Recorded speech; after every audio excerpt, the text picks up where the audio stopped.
Sahabat Suara Tapian, kami bersyukur bisa bertemu dengan tokoh-tokoh HKBP. Kami akan membahas satu tema menarik untuk ke depan HKBP makin bagus. Intinya adalah kepemimpinan. Kami pernah membaca buku dari John X. Maxwell. Dia menteorikan tentang kepemimpinan, bahwa pemimpin itu adalah pengaruh. Dampak dari pemimpin itu sangat masif, membawa perubahan. Siapa yang dipimpinnya. Kami akan dengar nanti calon pengurus kita, Bapak Pendeta Maulinus Siregar MTH, dan juga saya ditemani dengan beberapa tokoh dari HKBP, Dr. Nelson Simanjuntak, SHMH. Juga nanti kami juga akan mendengar pikiran gagasan dari Dr. Laurentius Manurung, SEMM, dan dari Amang Situa Asolongan Tapuhulun dari HKBP Pasar Rebo. Kita akan berbicara. Pertama, kita ingin mendengar pertama, nanti bisa interaktif, Pak Siregar. Ya. Bagaimana pikiran gagasan Pak Siregar soal kepemimpinan, karena HKBP ini besar begitu. Apa yang Amang pikirkan, bagaimana kita mempengaruhi jemaat ini agar militan?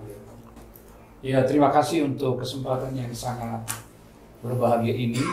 Tentu saya akan mulai dari pengalaman saya sebagai keluarga pendeta ya. Saya dibesarkan dalam lingkungan gereja karena orang tua saya pendeta sekaligus preses, dan mumpung saya sudah berkecimpung di gereja sebagai guru sending, termasuk keluarga yang lain yang melayani sebagai pendeta dan guru jemaat.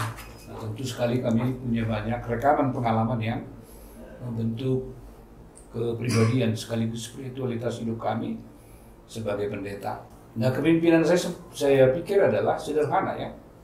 Artinya kita membutuhkan semacam sebuah kerjasama yang baik dan harus saling menopang dalam melakukan tugas-tugas kita di tengah-tengah jemaat. Memang sudah berakhir ya di abad pertengahan mungkin atau ke-20 awal, sosok pemimpin itu selalu menekankan tentang kehebatan ya, keunggulan seseorang ya. Kalau menurut saya sekarang kita membutuhkan pemimpin yang mampu untuk membangun kerjasama yang baik, memotivasi dan menggerakkan seluruh potensi yang ada. Apalagi sekarang tidak ada lagi gap yang begitu jauh pengetahuan antara pemimpin dengan yang dipimpin. Jadi tidak bisa lagi kita berpretensi kalau dipilih seorang pemimpin, dia tahu semuanya.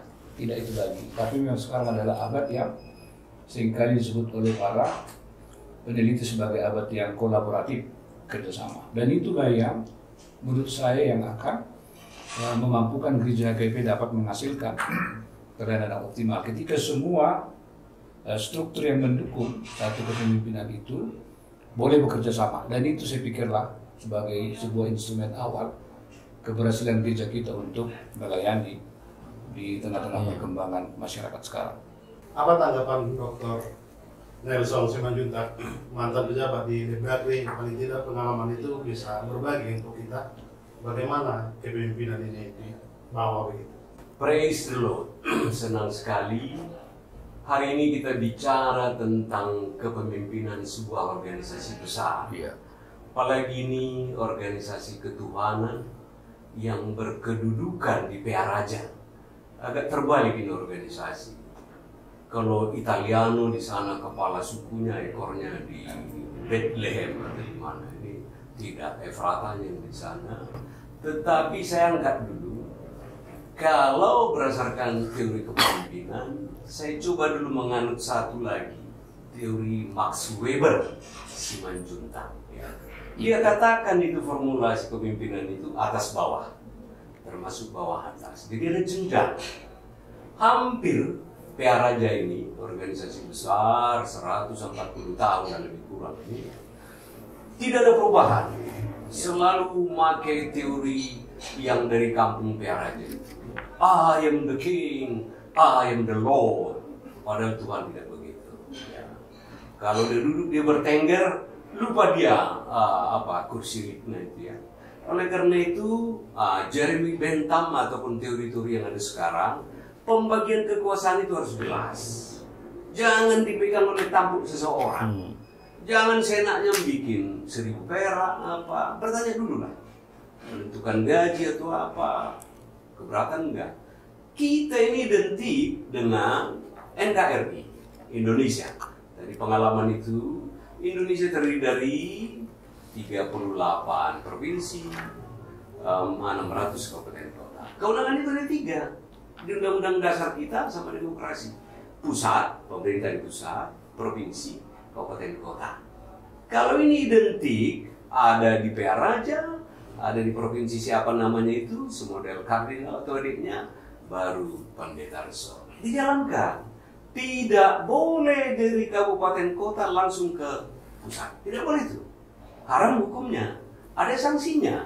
Jadi ada kewajiban how to be empowerment, ya, memberi kekuatan itu. Yang pusat pun kalau tidak ada sebuah legislasi yang menentukan dia langsung ke bawah, bencana atau apa, nggak bisa itu. Dan ini pimpinan ini harus bisa dilihatnya. Ada presiden kita bagus itu. Siregar juga kali presiden itu.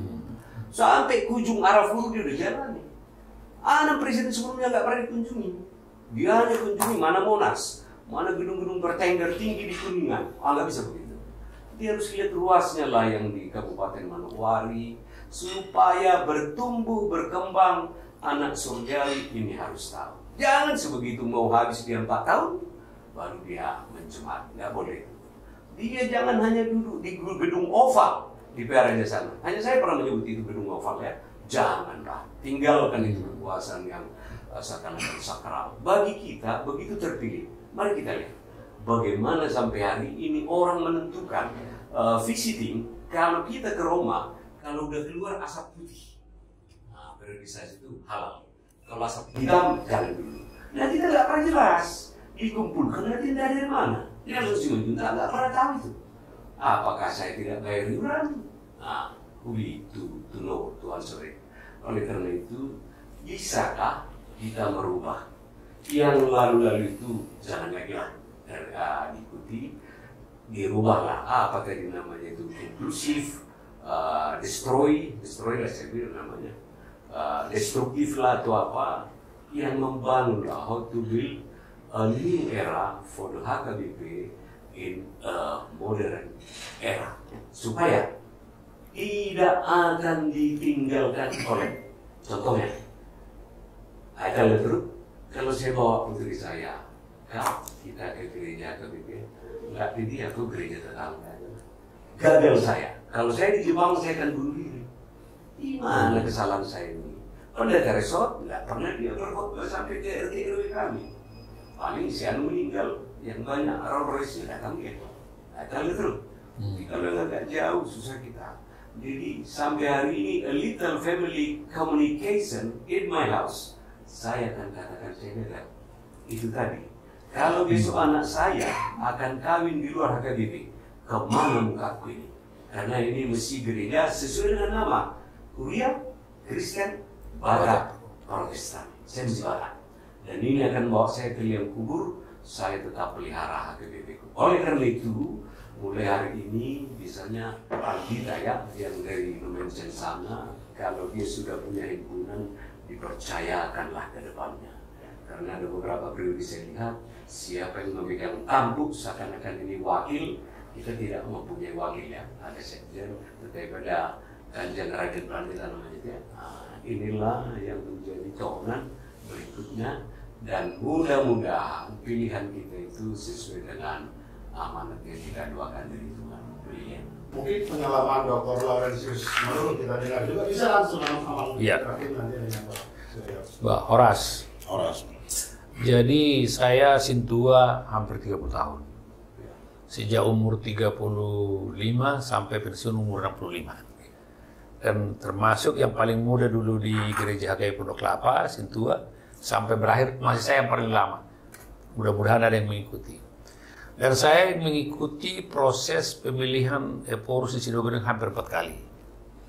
Dan saya mengamati, karena kecintaan saya terhadap HKBP, saya mengamati perkembangan HKBP ini. Kalau kita lihat dari kondisi hari ini, bahwa HKBP adalah organisasi ketiga terbesar dari organisasi keagamaan. Nahdlatul terutama yang paling nomor 1, Muhammadiyah dan HKBP. Tetapi ada yang berbeda dari 3 organisasi keagamaan itu dalam membina, merawat, ataupun mengelola jemaatnya. Kalau kita lihat di NU, di Muhammadiyah, apa yang disampaikan pimpinannya, jemaatnya mengikuti. Amang Nelson mengatakan tadi kalau Paus mengatakan dari Vatikan sampai ekornya dipahai dulu.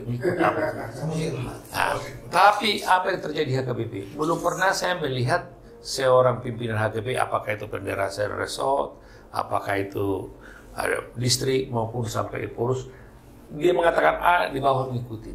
Ini yang perlu mungkin. Ini kalau mau melihat dari sisi kepemimpinan, ini kepemimpinan.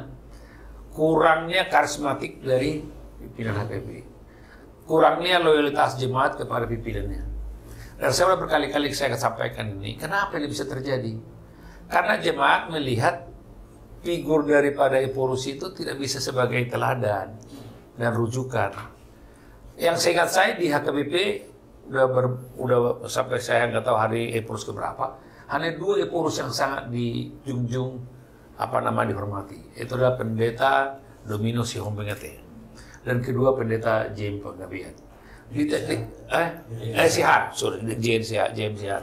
Di kalangan pendeta ini sebagai panutan dan juga jemaat. Seingat saya dulu waktu pernah Epurus Domino Sihombing datang ke HKBP kami, begitu dari jauh seluruh jemaat itu udah betul-betul menanti dan pengen saling menghormati. Tapi apa yang terjadi sekarang? Saya yakin dan saya yakin memang pendeta Siregar, kalau ada Epurus mengatakan langit itu merah, pasti orang bilang bodoh itu pendeta. Tapi kalau Gus Dur mengatakan langit itu merah, semua merah. Itulah arti kesetiaan dan loyalitas. Dan saya udah buktikan ini berkali-kali dalam pengamatan saya, mungkin sama juga Mang Simanjuntak. Tidak pernah ada Epurus yang bisa merekomendasikan pimpinan daerah di kawasan Danau Toba. Termasuk di Tapanuli Utara sendiri. Tidak pernah, dan tidak diakui. Bisa saya buktikan. Bupati Samosir itu pernah seorang Katolik. Toto di Samosir pastilah ini mayoritas. Di Humbang Hasundutan juga bukan HKBP. Jadi nggak ada pernah boleh. Itu sebenarnya yang saya melihat ada gap antara seorang pimpinan HKBP dengan jemaatnya, tidak ada loyalitas. Bahkan ada orang bilang seperti yang si Manjut tadi mengatakan, orang tertentu yang mempunyai materi yang bisa mendekat kepada pimpinan. Nah, ini mungkin yang harus. Saya berharap, dan saya udah kenal Amang Pendeta Maulid Siregar ya. Kalau kita lihat sejarah Epurus 5 periode terakhir ini, hampir semua ketua KRP menjadi Epurus. Kita mulai dari Pendeta Bonar Napitupulu, dulu ketua KRP. Kemudian dilanjutkan oleh Simar Mata, ketua KRP. Dilanjutkan oleh Darwin Tobing, ketua KRP. Dilanjutkan lagi Pendeta Robinson Putra ketua KRP. Amang kita ini adalah ketua KRP. Jadi seharusnya dari sisi model yang selama ini terjadi sebenarnya sudah memenuhi syarat menjadi Epurus. Hanya saja Amang yang perlu saya sampaikan tadi, ini kenapa ini bisa terjadi nih? Nanti kita akan bahas kenapa jemaat kurang loyal kepada pendetanya. Kenapa jemaat kadang-kadang lebih merasa pintar daripada pendetanya. Dan itu terjadi. Ada khotbah di depan, sunatusan kita nggak ngerti ini pendeta ini apa yang disampaikan, malu bisa dikatakan. Nah ini harus berarti ada yang mengatakan rekrutmen pendeta di HKBP kurang begitu baik. Jadi ada orang yang sering kita dengar, kalau anaknya nakal dibikin sekolah pendeta. Bayangkan output dari seorang anak yang nakal menjadi pendeta. Katanya karena kedua, ada yang anggapan bahwa seorang pendeta gampang dapat kerjaan. Bukan seperti Amang Simanjuntak, dia lulusan Fakultas Hukum otomatis dapat pekerjaan. Kalau pendeta memang iya, kalau HKBP. Jadi ini mungkin banyak faktor yang kita bisa ulas. Tapi kembali, yang saya mau coba sorotin, kepemimpinan HKBP harus bisa sebagai tauladan dan ini harus betul-betul menjadi corong daripada keberhasilan. Saya sedih melihat dan mungkin Amang semenjak belum pernah ada tokoh orang Batak di negeri ini didorong karena agamanya. Dia berhasil karena agamanya. Atau didorong karena seorang di HKBP.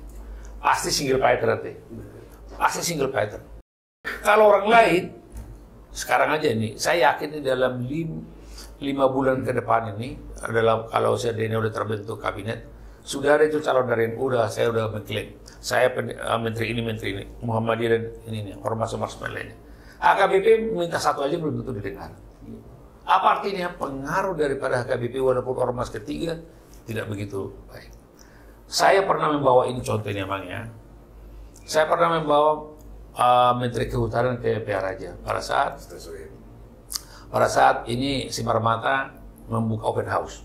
Saya membawa Zulkifli Hasan. Terus saya bisikin nama Eporus, nanti Amang sampaikan supaya kepada Menteri bahwa agar kader atau jemaat HKBP yang ada di Kementerian Kehutanan diberikan kesempatan.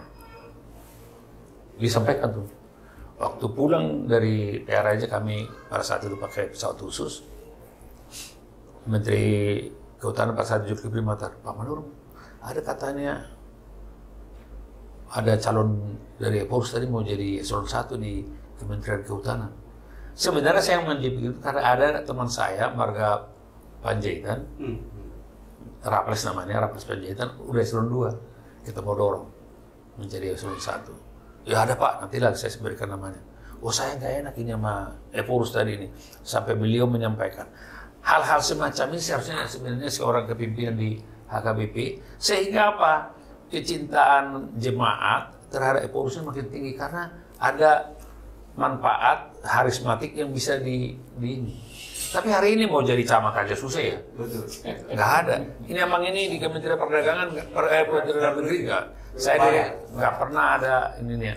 Dan saya tidak pernah mengatakan saya direksi lebih 10 tahun. Saya adalah jemaat HKBP dan ini saya diduakan Eporus, makanya saya jadi nggak pernah itu. Karena memang tidak. Ini mungkin kepemimpinan seperti ini yang harus kita butuhkan, yang harismatik, yang mempunyai kepemimpinan yang bisa menaungi seluruh ini. Dan jemaat itu merasa dirinya waduh, kalau saya ketua Eporus diberkati, pasti saya dapat berkat. Seolah-olah begitu ya.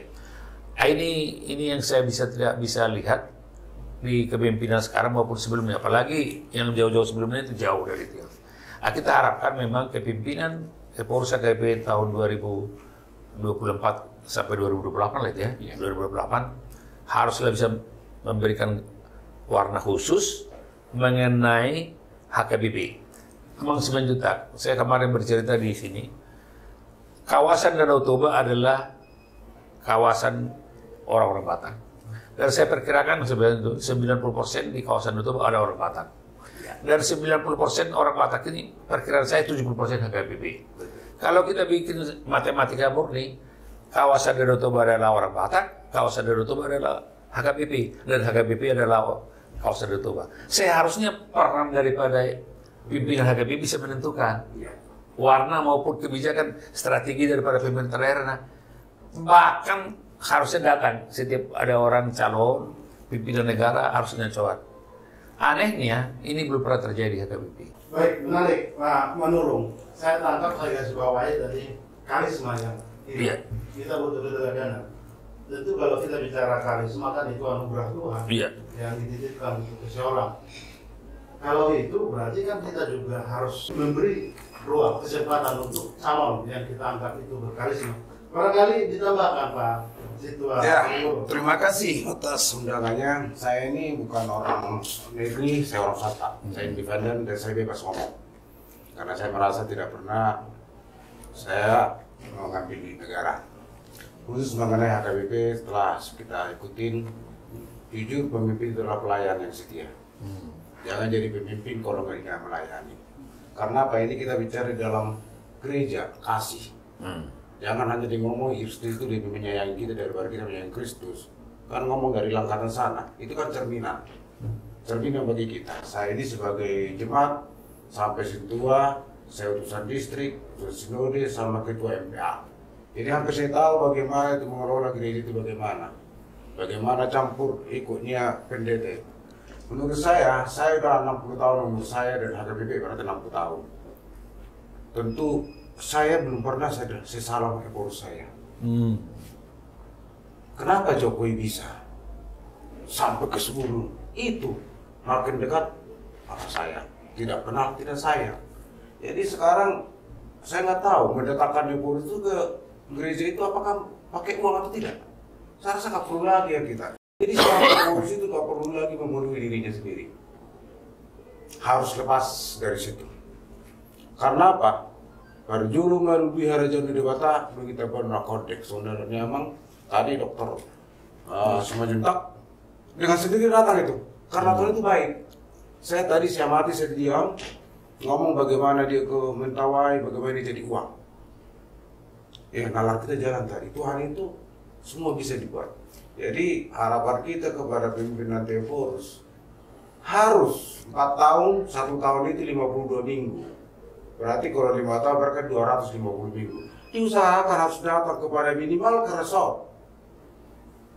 Karena apa? Kita ini dari DKI katanya lumbung beban lah. Tentu harus ada perhatian juga. Karena apa? Kita kan yang ngomong sama jemaat itu. Apalagi sekarang ada sentralisasi 55%. Kita sebagai yang menjalankan, saya sebagai MPA. Apalagi karena sesuatu itu kita gak jauh dari uang. Saya tertarik tantangan di Poros HKBP ke depan. Sekarang generasi kita ini, mungkin saya masih lahir di Tarutung, anak saya sekarang. Inilah nanti calon-calon sintua.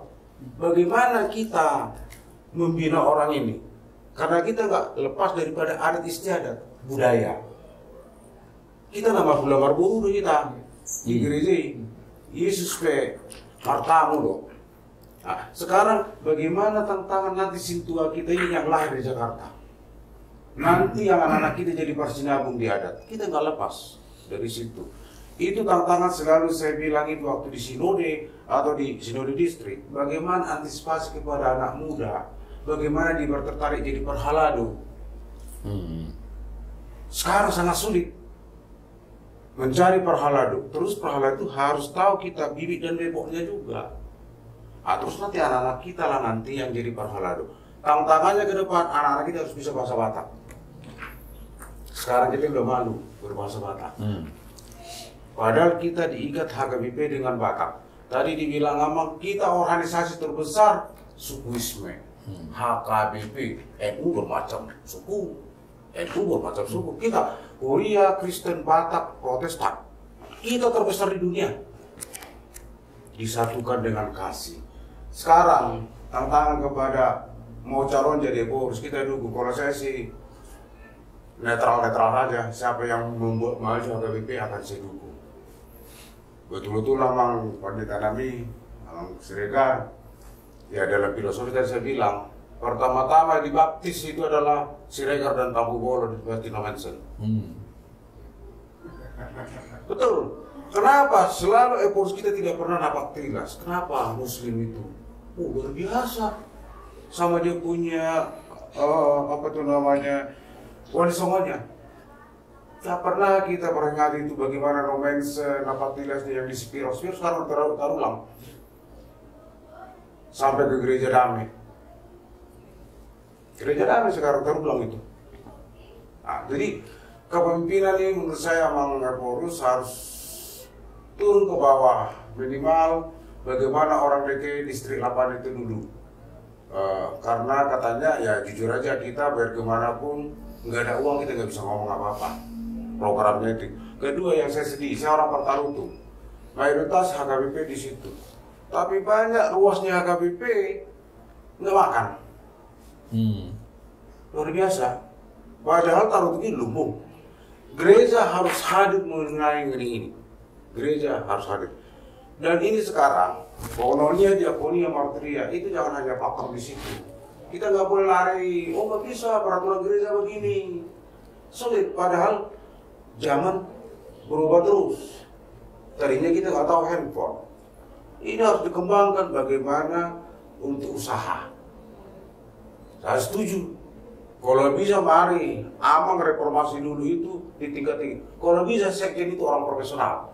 Di dalam suatu organisasi sekjen lah yang mengatur. Kedua, di unit usaha, jangan ditempatkan pendeta. Nggak ngerti itu. Mau tidak mau, nggak ngerti. Sekarang di percetakan, itu percetakan perlu marketing. Amang ini ahli percetakan, butuh marketing. Kita sekarang ini, saya nggak tahu Amang, Bibel itu sekarang itu dipakai di KPI. Royaltinya bagaimana? Jelas enggak? Itu kan milik HKBP, tapi dipakai di KPI dengan pakai. Bahkan jaminannya sama dengan kita kalau salah. Tentu nggak apa-apa, kita jadi saluran berkah kepada tetangga kita. Memang pecahannya itu dari kita. Tentu karena kita bisnis, boleh dipakai orang itu Alkitab kita, bukan dari kita. Royaltinya gimana? Jadi perlu keterbukaan, transparansinya. Bagaimana mengelola. Dan aset yang di Sopo Godang itu, kita bisa nanti itu kasih kepada swasta yang profesional. Tapi itu tergantung pimpinannya. Harus positif thinking juga gitu. Jadi diaturlah, biarlah orang yang profesional mengatur bisnisnya ini. Saya kebetulan saya bekerja di swasta. Kita mengelola hotel juga, kerjasama ke Santika, ke Oput, Amang. Ini dulu pernah kita kerjasama juga di Kalimalang itu dulu. Beli ruko Amang ini ke kita. Jadi hal-hal begitu. Karena di dalam ini sebenarnya nggak tepat. Ya jujur aja, di dalam bekerja di dalam properti itu ya pasti dosanya banyak lah. Ada bohongnya lah, itu namanya marketing. Selalu nomor 1. Orang penjual nggak pernah kecaknya nomor 2, selalu nomor 1. Di dalam segi agama kan takut juga. Jadi harapan kita di dalam Eporus, bahwa kalau mau jadi Eporus, jadi pimpinan adalah pelayan yang setia kepada Kristus. Kalau udah melayani terus jangan dipikirin lagi masalah rumah tangga, masalah ini itu udah langsung otomatis datang itu dengan sendiri. Kalau kita percaya kepada Tuhan, masalahnya kita sebagai sintua, kita nggak digaji amangnya. Kita harus kerja dulu, tapi kita melayani Cemalo. Ngantarin itu kalau kita sintuannya nggak berjalan, pendeta tidak ada apa-apanya. Kan ada week kita, betul-betul. Kita buru-buru kita sampai sermon tuh. Kadang-kadang dari kantor kita udah macet, udah stres kitanya. Tapi kita melayani dengan senang juga, karena kita makin sehat juga perasaan kita juga. Senang kita. Tapi kalau udah pendeta kita off the record, makin senang lagi kita. Tapi kalau udah membelo begini, wah, kita pusing. Jadi harapan kami memang perlu itu, ya bukannya istilahnya reformasi, bukan. Diperbaikilah di kebagi. Soal nadoknya memang tadi pengacara kita perlu berdiskusi kepada orang-orang hebat. Orang-orang HKBP banyak orang hebat. Buktinya yang utang kita bisa lunas kok. Bisa lunas. Itu biar gimana pun jemaat itu tahu, oh utang kita kok sebanyak itu ya. Kok sebanyak itu. Tapi puji Tuhan kan lunas juga. Katanya sampai OJK mau ini kan itu. Ya, jadi puji Tuhan. Jadi kalau dari saya sih kita ber-HKBP ini senang. Jadi bagaimana kita jadi fanatik jadi HKBP? Sekarang anak-anak kita tidak fanatik jadi HKBP. Hanya rutinitas karena bapaknya. Jujur. Anak saya, oh kamu jadi song leader. Oh iya Pak. Iya Pak. Tapi tidak benar lagi. Kenapa? Jadi pendetanya ini perlu juga khusus di tren bagaimana berkhotbah kepada remaja yang di Jakarta contohnya, biar mengerti apa tuh HKBP, apa itu sesungguhnya sejarahnya, kenapa ada HKBP. Diceritakanlah. Datang HKBP ke Indonesia ini dengan perjuangan sampai meninggalkan Sumusun dan Leman kan. Itu harus ngomong, oh begitu. Tapi sekarang anak-anak sekarang tidak pernah, hanya karena bapaknya jadi HKBP. Di luar sana udah ke gereja yang lain. Ini bahaya tantangan bagi kita semua. Jadi harapan kita nanti pemimpin ke depan yang kononia, diakonia, martir saya jujur ada itu KDPR saya nggak ngerti kerjanya apa itu. Kenapa kita nggak pernah tahu? Kita nggak pernah tahu. Harus dijabarkan ini SOP-nya sama orang ini turun kemana. Buktinya proses saja belum tentu datang ke kita marca kita kok sampai bisa ganti periode. Nah, terus bagaimana kita mau sayang? Bagaimana kita mau cinta? Jadi yang perlu mungkin motonya cinta HKBP dibarengi bertambah bertumbuh iman. Kalau udah bertumbuh iman, tadi ya pasti kita ini militan kita di HKBP. Jujur kita sayang HKBP, sampai mati pun tetap HKBP. Tapi anak kita saya nggak tahu. Nah, kira-kira itulah mungkin dari saya, Amang. Ya sorry saya orang bicaranya agak plong, bebas. Saya ini orang swasta. Saya bicara, saya nggak pernah, saya butuh langsung saya telepon owner saya atau direksi saya, udah cepet. Kalau yang di pemerintah mungkin masih, ini masih susah. Kalau kita enggak, lebih pada bagus.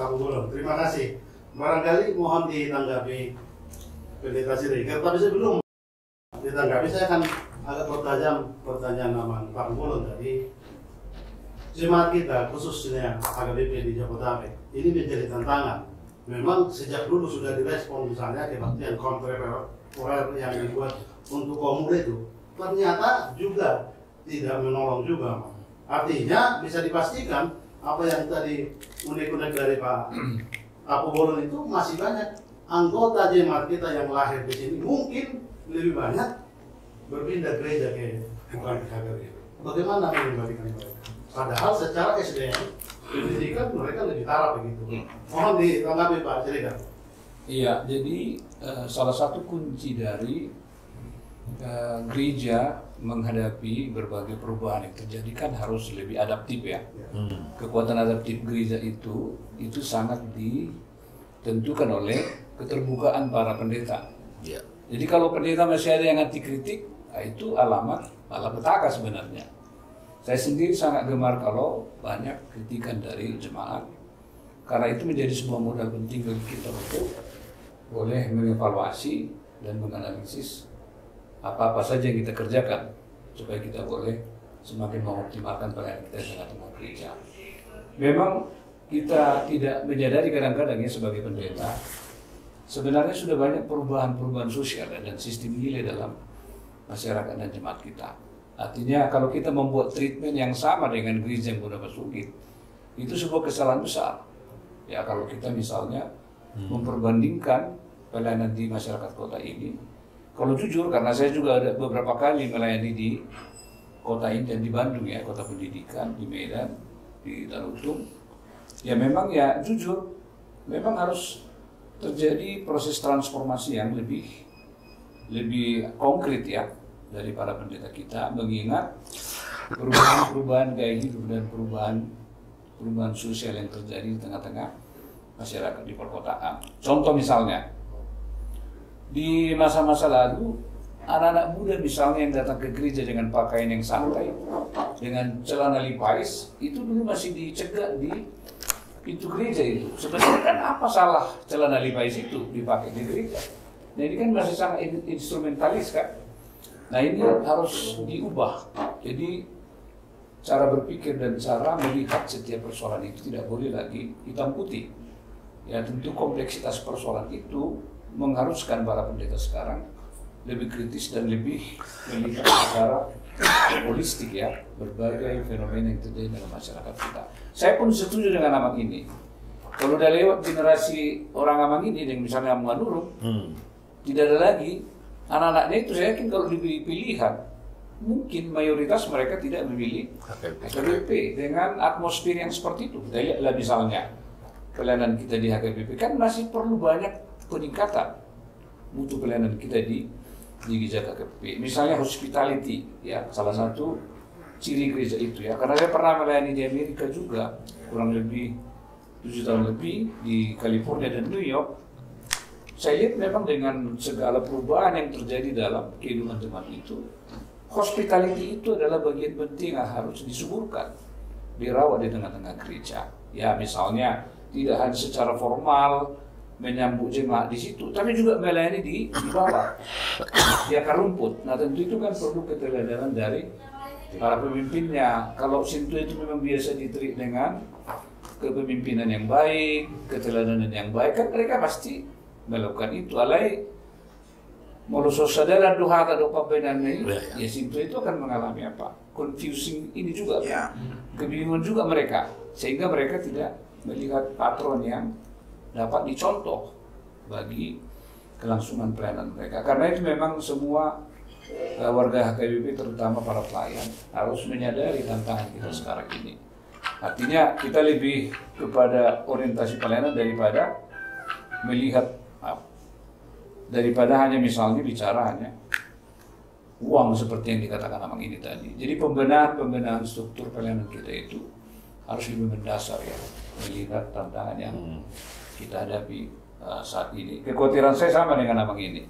Kalau dilepas, diberikan pilihan penuh kepada anak-anak itu, saya agak yakin memang mungkin tidak lebih daripada 20% itu akan memilih ke gereja lain. Mereka merasa nyaman di sana, kan harus nyaman kan?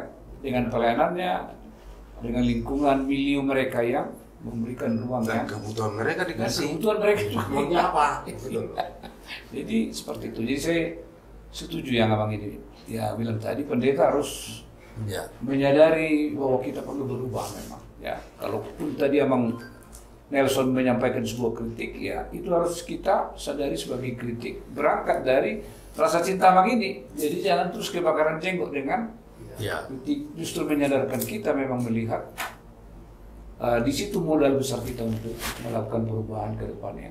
Kata kritik tadi bagi saya meneduhkan jawaban dari Pak Pendeta Siregar. Pendeta yang bertumbuh itu akan mampu mendengar kritik. Pemimpin yang hebat itu mampu menampung pikiran-pikiran atau kritik dari semua yang dipimpin. Tapi ini juga harus ditanggapi Pak Dr. Nelson ini. Kita kadang-kadang jemaat ini karena merasa punya jabatan, punya pengalaman sangat banyak dan pendidikan taraf begitu, kita si mau gue mengkritik, padahal kan para pendeta ini sudah dengan rendah hati juga.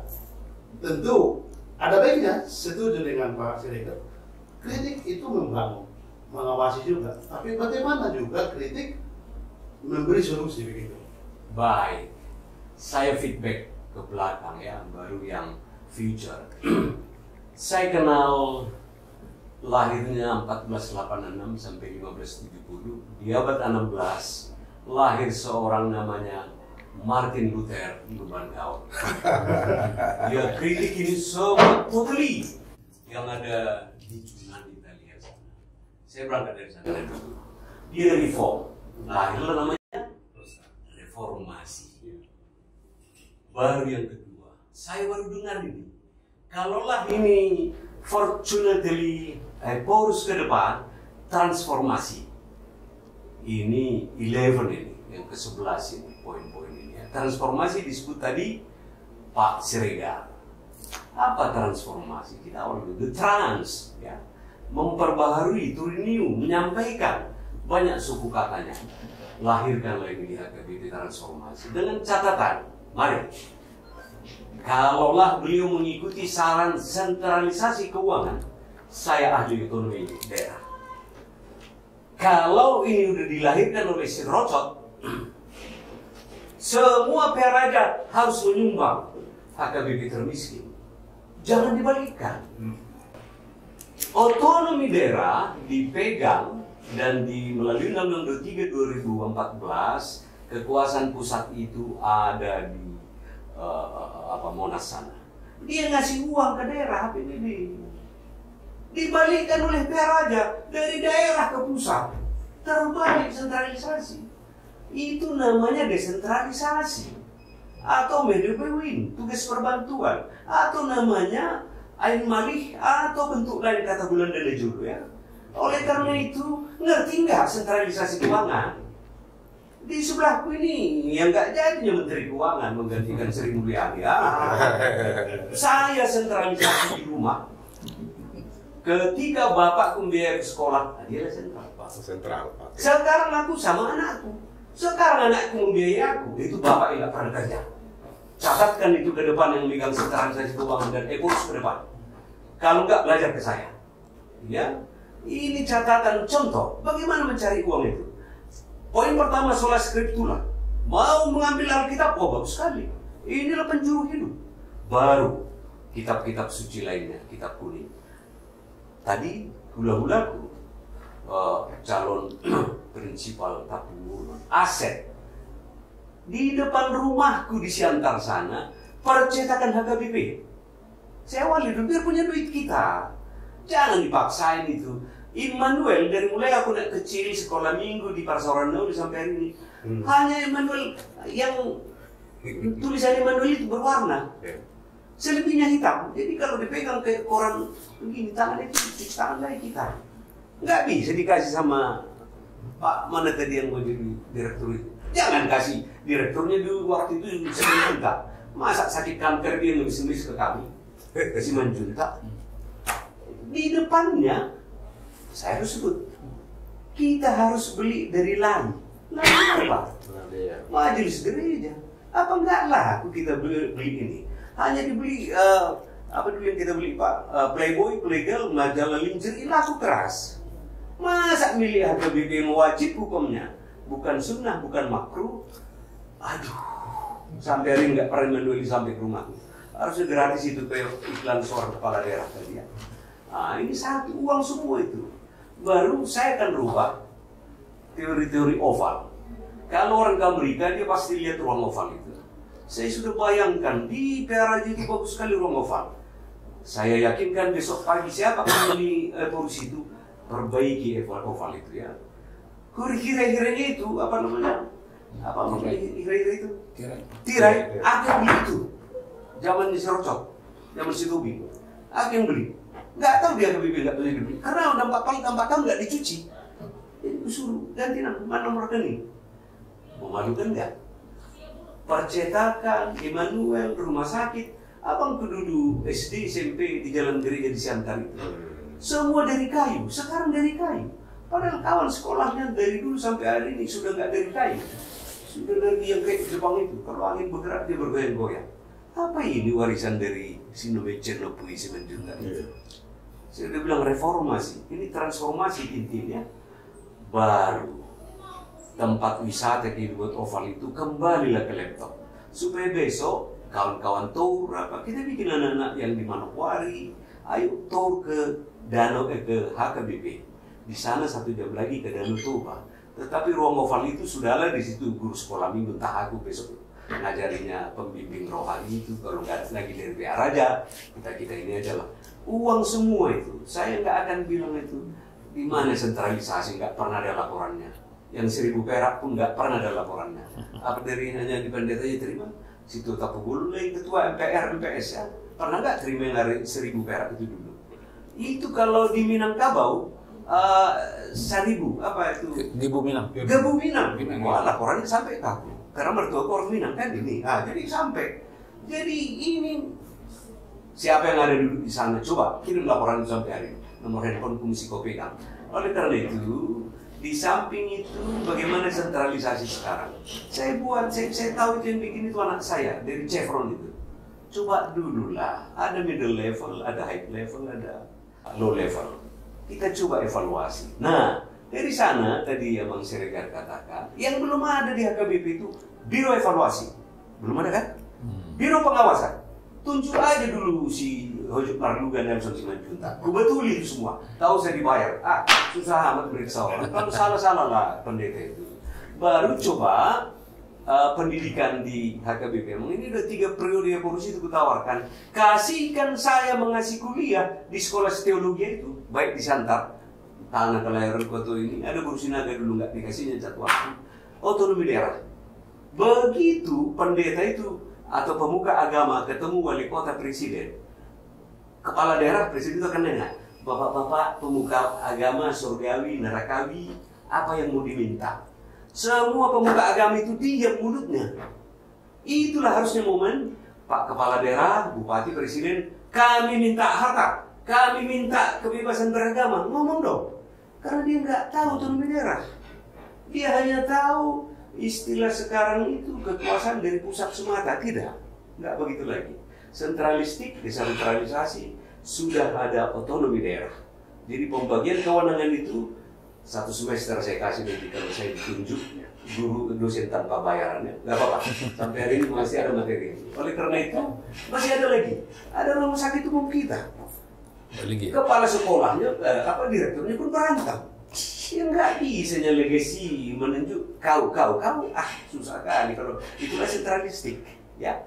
Nah ini sampai pejabat, sampai parlemen harus tahu aroma kekeliruan yang ada di sana ya.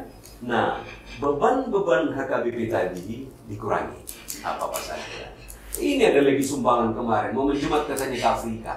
Nah, disuruh ada Anggi Buruku. Di mana ada, lihat dulu proposal Vietnam, sampai 2 miliar, apa itu? Akan menjabat ke luar negeri. Luar negeri itu menurut PBB 133 negara. Kalian kunjungin itu semua.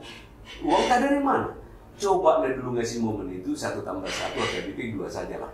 Tapi kalau ahli hukum 12 atau 11 tidak apa-apa ya. Ini diikuti dulu etika-etika norma hukum yang ada. Atau etika teokrasi. Kalau dia disuruh Tuhan 10 pati, jangan ditambah-tambah 11. 10 lah ya. Nah, ada lagi yang menarik, peran pastoral. Karena Pak Ojek Marduga udah nanya tadi, ini saya anggap suatu bagian integrasi ke depan. Sekali kita mengayuh-gayuh, jangan mundur lagi. Yang itu lupakan, itu yang udah 140 tahun itu HKBP menjunjung kepala beringin itu ya. Nah, kalau peran pastoral ini naik, undang-undang tadi Kapolri Bolon sudah mengatakan, anak kami aja nggak kami jamin. Bapakku sebelah, Pak Manurung, berbagai bingkai dia ceritain tadi, ke depannya itu jangan terulang lagi lah. Kita lupakan itu pesan-pesan yang lain, kita bukalah keterbukaan pendeta ini yang bagaimana. Ketika aku lahir, besar, dia jadi bapakku, aku sama mamaku, apalagi pungku. Kalau ada pendeta, dia si baso, dia dukun. Kalau kita kehabisan durung-durung, kita minta dikasihnya, permen dikasihnya. Sekarang pendeta itu sudah terlambat gajinya, udah mulai dia ke pendeta GLD kan. Oleh karena itu, dimanapun kalau zaman martir ditembak pendeta itu oleh komunis, jangan takut mati. Supaya kebebasan mimbar yang dia buat itu kita coba bangkitkan. Nah, hulu dan hilir, cobalah kita awali dulu. Setahu saya itu tadi Kanjeng Raden Pandeta ini datangnya dari Siantar sana, di sana uluannya ya. Sudahkah dicoba calon pendeta atau diakonis atau yang Bible Pro? Ditajamkan dulu apa bentuk yang mau diajarkannya. Kurikulum itu kita jual dulu profesional sesuai dengan talent masa kini dan jangan lagi lah merabak-rabak. Tetapi tidak akan menghilangkan dogma Kuria, Kristen, Batak, Protestan. Ini jangan hilang ya, jangan hilang. Sekali-sekali berjalanlah di situ profesionalnya, di situ beneficiarisnya, dan di situ keimanan itu sekali berjalan. Karena reformasi ada 96 akhlak yang sudah dibuat si Martin Luther abad 16 masih kita anut sekarang, dan ajaran dari Pak Siregar transformasi total apa yang akan kita buat. Terakhir, kalau untuk reformasi dibilang sumber daya manusia pendeta ini, janganlah mutasinya dari si Poingot, si Piongok, sekolah langsung ke Menteng, jalan Jambua, kampungan itu, nggak itu. Ini tadi teks teori Max Weber yang saya anut ya. Pemerintah juga menganut itu. Ada eselon 5, eselon 6, 4, eselon 3, 2, 1. Bikin dulu dia ke Belawan, baru pindahkan ke Surabaya, Jawa Tengah, baru letakkan dia di Menteng. Ini baru cocok, matang dia. Ini begitu anaknya 5 dari Suprapto pindahin dia ke SPIO. Wah, terakhir dia telepon, 9 juta telepon cuy polusi banget, mati kami dan mana. Bagaimana mau mendengar ini? Kebusukan itu kita yang lahirkan, tetapi tidak pernah ada anak-anak SD langsung ke perguruan tinggi. Paling dia yang melompat kelas 4 ke akselerasi, nah itu silakan pintar. Selebihnya itu jenjang SD, SMP, SMA kita lakukan. Lewat dari sini hukumannya berat, ada sanksinya, punishment and reward, supaya ke depan HKBP ini kita rubah total. Terima kasih. Ini terbalik naik. Bagaimana HKBP ikut serta di dalam negara kita ini? Kita sangat sedih juga. Kita kan nonton TV, kalau udah ada keagamaan, nggak pernah dari HKBP. Iya. Dari PGI. Kita pingin bagaimana sih evolusi kita biar tahu. Tanpa kita eksis, orang nggak menganggap kita. Itu ngomongin aja. Kita ini adalah gereja terbesar di dunia, kesukuan, kesukuisme. Sejarah. Ya, kita sekarang hampir 5 juta sekarang. Kalau gabung semua yang Katolik lebih besar lagi. Ini HKBP Korea kita. Itu harus kita betul-betul kita nasionalkan itu HKBP itu siapa. Jadi diri kita hilang sama sekali. Jadi kalau di pemerintah saja agak sulit. kita itu mau masuk ke Departemen Agama pun sulit. Saya tadinya sangat mengharap sama Robinson karena dia dekat sama Luhut Pariban. Saya sangka tadinya dia itu masuknya ini. Satu lagi Amang Siregar, aku itu dari Tarutung sama Pekambangan. Tidak ada Natal sebelum ada Natal Raya daripada di Tarutung. Itu yang selalu dibuka dulu GMCH Amang ya, sama si Ombi. Itu diumumkan ke HKBP Natal Raya dulu di Tarutung. Kita buat bangun itu Amang sama Juntak di Simpang Opat, bangun di Huta Barat, di Simarakir. Datanglah pendeta berceramah. Baru bisa Natal. Di zaman kita, itu pakai obor kita tuh dulu. Akhirnya apa? Kita ini jadi fanatik HKUI di HKBP ya. Jadi kita kira budaya. Biasanya tanggal 5 lah, karena kami orang Naruto. Kalau namanya orang Muara, kita dulu pakai bendera, pakai baju Batak lah, ada yang dairi lah, ada keliling itu Tarutung, baru berhubung sama pendeta GMCH. Mulai akhirnya Pak Bupati pun mau nanya Natal, sebenarnya orang semacam laki, Bupati sungkan sama Eporus. Sekarang enggak, Eporus lah sekarang begini sama Bupati. Kembali. Ah sekarang kalau datang bentar lagi Paus mau datang ke Indonesia. Si Jokowi masih siap begini. Paus orang sana datang. Sekarang kita kebalik. Eporus mau datang ke presiden nunggu dulu begini. Kenapa kalau orang yang agama seberang sana suka-suka ya? Nah, itu harus berarti tidak bersalah lagi. Nah, itu harus kita kembalikan. Jadi tak pola-pola pera maksudnya itu aja. Bagaimana kita eksis di negara ini? Atau mungkin kurang berdoa kita. Karisma itu tadi kan anugerah Tuhan. Iya. Karena karisma Pak, tanpa perbuatan tidak jalan Pak. Tadi dibilang punishment dan reward. Kerja dulu. Kan sekarang orang labora. Sebenarnya bukan bekerja sambil berdoa, berdoa sambil bekerja. Jangan diwali-wali. Kalau ya karena memang Cima Junta seringkali tadi menyebut Max Weber. Memang teori sosiologi Max Weber memang sampai sekarang masih terus dianut ya. Dan saya ingin memberi catatan tentang satu poin penting yang selalu di stressing Amang berdua tadi ya tentang karisma. Sebenarnya memang karisma ini juga berubah kan. Artinya teori kepemimpinan dahulu begitu dilihat dari karismanya. Ini sudah mengalami pergeseran kan. Kita sudah ke birokrasi. Iya. Artinya tatanan sebuah kepemimpinan itu tidak diletakkan hanya pada karisma. Ya. Nah sebenarnya kita punya peluang HKBP saat ini. Saya pernah satu pesawat dengan salah satu direktur BDUT bicara soal penataan kawasan Danau Toba. Mereka sebenarnya sangat menunggu HKBP hadir. Ya, misalnya dengan beberapa program yang bisa dimanfaatkan oleh HKBP di gereja-gereja yang ada di kawasan Danau Toba, misalnya Parapat, Muara. Kita bisa misalnya membuat proposal atau mengajukan bantuan dana untuk pelaksanaan pembinaan warga. Saya tadi memang terpikir selama di jalan dengan istri, memang sudah saatnya HKBP harus melakukan pembinaan yang terstruktur, terorganisir, karena jemaat yang di beberapa sugit khusus di kawasan Danau Toba, seperti yang dikatakan dua orang yang tadi telah berbicara, ya memang rata-rata warga jemaat kita. Nah kalau kita lihat misalnya kesempatan mereka untuk mendapatkan peluang bisnis semakin kecil karena pembinaan yang relatif kurang. Misalnya di Parapat lah, contoh, itu memang mayoritas itu jemaat HKBP. Iya. Ya. Gereja sekarang hanya bersifat instrumentalis saja perubahan yang mereka lakukan. Paling disiapkan kebaktian supaya mereka bisa bekerja kemudiannya setelah itu. Itu tidak cukup. Iya. Kalau saya lihat di Bali misalnya, karena saya pernah juga bergereja di Banyuwangi, tapi resok kami di Bali. Jadi ya setiap bulan itu saya rutin ke sana untuk melapor lah kan, sekaligus juga melayani. Kelebihan Bali itu sebenarnya memang ya salah satu memang pelayanan mereka sangat bersahaja ya, kerap, kemudian ya seperti saya katakan hospitality. Nah ini yang hampir kurang terlihat di kawasan-kawasan Danau Toba. Iya. Sebut saja misalnya Parapat ya, tanpa bermaksud untuk memberikan sebuah stereotip tertentu, ya memang masih perlu ada pembinaan warga kita. Yang berjualan di sana misalnya contoh ya, nah ini kan gereja harus hadir melakukan sebuah proses transformasi, rekayasa social transform lah gitu ya.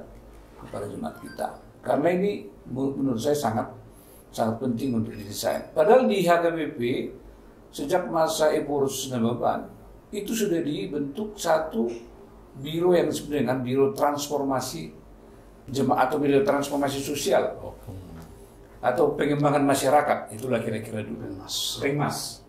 Nah itu salah satu sebenarnya supaya dia digarda depan dalam memelopori perubahan sikap masyarakat, ya kan, kira-kira seperti itu, supaya bisa didorong untuk lebih banyak terlibat dalam kegiatan-kegiatan kemasyarakatan.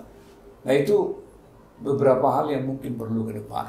Nah kemudian menarik sebenarnya karena dari Amang berdua tadi ada disinggung soal pentingnya melibatkan awam dalam struktur kepemimpinan gereja. Dulu itu sudah ada, tahun 50 sekjen kita itu bukan pendeta, itu dari kaum awam.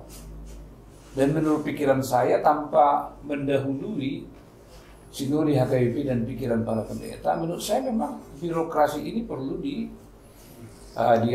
dihadirkan dalam bentuk pelayanan yang lebih transparan. Memang kalau pendeta semua yang megang, ya sudah pastilah terjebak juga dengan apa yang di kong ini kan, apalagi satu angkatan misalnya lagi kan, ya satu kelas memegang misalnya jabatan-jabatan strategis tertentu, ya lestarilah itu perkuncuan kan. Kita tidak lagi melihat ada tantangan di depan kita bagaimana membangun gereja kita ini supaya jemaat-jemaat yang muda itu percaya dengan HKBP ini. Kalau anak-anak muda ini nggak percaya ke pendetanya, nggak percaya, misalnya contoh, ya ini kan harus sebuah pelajaran yang sangat penting. Makanya menurut saya, ya salah satu hal penting karena saya ingat dulu karena bapak saya juga di gereja sebagai preses, dulu mutasi itu memang sangat ketat mengikuti aturan-aturan HKBP yang sudah berlaku dari dulu. Itu berjenjang itu memang. Jadi sebelum seorang dipindahkan harus dicek dulu misalnya bagaimana riwayat pelayanannya. Dan tidak bisa itu memang meloncat-loncat. Karena kategori jemaat itu sebenarnya ada. Misalnya Jalan Jambu, Tebet itu kan A. Misalnya yang di Muara Basuki sana, misalnya Parhitean, itu kan mungkin udah E itu. AE, tiba-tiba dari sini ke A. Nah, itu kan memang bukan sebuah proses perpindahan yang patut dan wajar. Merata-rata dia bisa nak top itu bahasa Indonesia dan bahasa Indonesia orang di Jalan Jambu nggak bahasa Indonesia pasaran pula kan, karena sudah banyak ya kabur lah seperti itu. Education di siapa beda, orang dokter, orang macam-macam. Jadi cara hobi pun beda, konteksnya itu. Itu saya makin mau perdalam ke Pak Manurung. Ada filosofi Batak sama Manurung. Jolon itu tidak bibir asal Yogyakarta. Kita sangat fanatik dengan HKBP. Tentu tadi kita menyambut baik bahwa kritik itu penting untuk membangun ke depan. Tapi kadang-kala, jujur ini ya Mak, sebenarnya ini juga harus dikritik. Yang membuat rusak dalam tanda petik HKBP ini kan elit-elit jemaat HKBP, bukan jemaatnya. Jemaatnya itu kan penurut sebenarnya. Ada jabatan, ada pangkat, ada gelar lah kekuatan karena dalam tanda kutip kayak siswa bulu. Pendeta itu kan memang manusia biasa juga, terpengaruh juga begitu. Bagaimana urusan kritik ini? Bagaimana juga kita karena kita rindu suara Eporus ke depan menjadi suara kenabian, jadi titah kita dengar begitu. Ini pernah saya sampaikan, seharusnya seorang Eporus itu karena levelnya sudah tingkat nasional, dan suara itu harus didengar seluruh bumi karena udah ini. Tapi apa yang terjadi, dan ini pernah saya sampaikan ini pada saat terjadi bom Samarinda yang ada HKBP di situ korban, belum pernah ada seorang pimpinan HKBP mengutuk dalam tanda petik bahwa itu tidak dibenarkan. Bahkan orang-orang lain. Jadi apapun pergolakan di dalam negeri ini seharusnya seorang pimpinan HKBP yang terpercaya, udah diberikan amanah oleh Tuhan, seharusnya berani mengeluarkan apa yang benar dan apa yang tidak benar. Itulah suara kenabian gitu ya.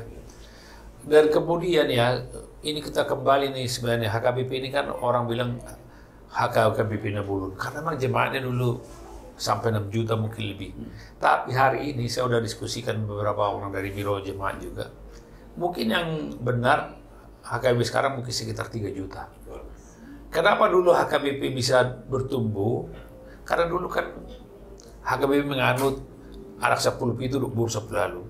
Begitu terjadi keluarga berencana, jumlah keturunan orang Batak dari mulai kampus sampai hari kan menusut. Di samping lagi ada jemaat yang berpindah, gitu loh. Dan perkiraan saya mungkin nanti kita lihat di almanak, mungkin sekitar 3 juta. Jadi HKBP Nabolu dalam tanda petik tadi itu sebenarnya udah tidak bisa lagi dijadikan sebagai patokan dengan angka. Harusnya kita harus mengatakan HKBP Nabolu karena pengalaman dan juga kemampuan, kapabilitas. Saya waktu pertemuan saya dengan Eporus, Pendeta Darwin di Soko Berpikir, saya pernah mengatakan gagasan begini. Seharusnya Eporus itu tidak memikirkan level ruas, level kegiatan-kegiatan di level bawah, karena itu pendeta sudah harus mengambil. Tapi Eporus itu harus tampil ke depan, membawa nama HKBP. Itulah. Sehingga saya katakan gini, kalau Eporus itu dipercaya, mudah-mudahan Eporus ke depan bisa kita berikan masukan. Masalah uang di HKBP sebenarnya nggak ada yang sulit. Bisa kita lihat pembangunan gereja nggak pernah sulit. Sekarang kita lihat dana pensiun kekurangan 154 miliar selesai. So aku berpikir lunas. Kemudian karena apa itu saya sampaikan dulu waktu itu Pendeta Darwin. Kalau dari 3 juta jemaat ini bisa pendekatan, maksudnya katakanlah hanya 1 juta yang didekati ya, dari mulai tokoh-tokohnya sampai ini, atau katakanlah 500.000, kita perkecil 500.000, tetapi si orang ini mau memberikan diakoninya hanya 10 juta per tahun, dari 500.000 berapa itu? Makanya saya terus terang aja termasuk sentralisasi simbol sekarang kurang begitu paham ya, artinya belum begitu pas menurut saya. Kalau masalah pendanaan menurut saya HKBP tidak perlu takut, asalkan pertama kredibilitas seluruh pahala dunia dari mulai sinetron ke atas benar. Kemudian transparansi, keterbukaan. Bisa nggak kalau saya menumbang misalnya di HKBP, katakanlah tadi ini misalnya 100 juta, tahu nggak saya itu arahnya itu kemana nanti uang itu gitu loh ya. Itu yang terbuka kan. Itu dengan mudah sekarang dengan dibuka dengan sistem. Itu yang saya katakan pada saat itu. Itulah dilakukan oleh organisasi kemasyarakatan ataupun keagamaan lain. Kalau NU Muhammadiyah tiap tahun bisa membangun universitas, membangun rumah sakit. Kita yang udah universitas kita juga malah mundur. Kita punya rumah sakit lagi. Dari mana uang mereka itu nggak ada itu. Bukan mereka artinya mencari-cari. Karena ada partisipasi jemaatnya, luasnya. Nah, sekarang memang pendeta, partisipasi jemaat itu harus bisa diciptakan, tetapi persyaratannya kredibilitas daripada pimpinan, integritasnya harus terjamin, sama ininya transparansi dalam pengambilan keputusan, dan juga diakui gitu ya. Jangan tadi seperti kita katakan tadi ada yang udah pernah kita harapkan menjadi pimpinan, begitu pimpinan untuk ketemu aja susah. Ini kan juga ada kendala gini ya, ada gap komunikasi nanti. Jadi kepemimpinan HKBP sekarang ini ke depan memang lebih sulit pasti, karena jemaat HKBP itu kan berkembangnya luar biasa ya. Ada yang dari mulai pedesaan sampai dengan perkotaan ini. Dan ini segmen-segmen jemaat ini memang harus dipetakan namanya itu. Termasuk tadi pelayannya, nggak boleh pelayan ini mencari sesuatu menurut karena sesuatu harapan dapat sesuatu di kota besar dia pindah, bukan lagi pelayanan. Sistem penggajian sentralisasi sekarang sebenarnya udah bagus menurut saya, karena di desa maupun di kota tidak terlalu berbeda sekarang ya. Sebenarnya yang membedakan itu mungkin nanti adalah tunjangan-tunjangan yang diberikan oleh jemaat gitu ya, tanpa disadari gitu ya. Jadi kembali kita ke diskusi kita ini, bagaimana seorang Eporus ke depan yang tahun 2024 ini bisa kita harapkan membawa jemaat ini tidak hanya sekedar untuk kebutuhan rohani ini menurut saya. harus juga dia bisa ditumbuh kembangkan dalam berbagai segi gitu. Kalau berbisnis ya dia harusnya berbisnis. Kalau dia seorang birokrat, birokratnya di ini. Sehingga semua orang nanti akan bangga mengatakan saya adalah HKBP. Karena HKBP lah saya berhasil. Ini bisa nggak ini kita ciptakan? Saya selalu mengatakan kepada anak saya, karena bapak opungmu adalah orang HKBP, bapak HKBP, makanya saya berhasil. Ke depan bisa nggak kita katakan karena HKBP lah menjadikan kamu, anak saya ini bisa lebih hebat daripada saat ini.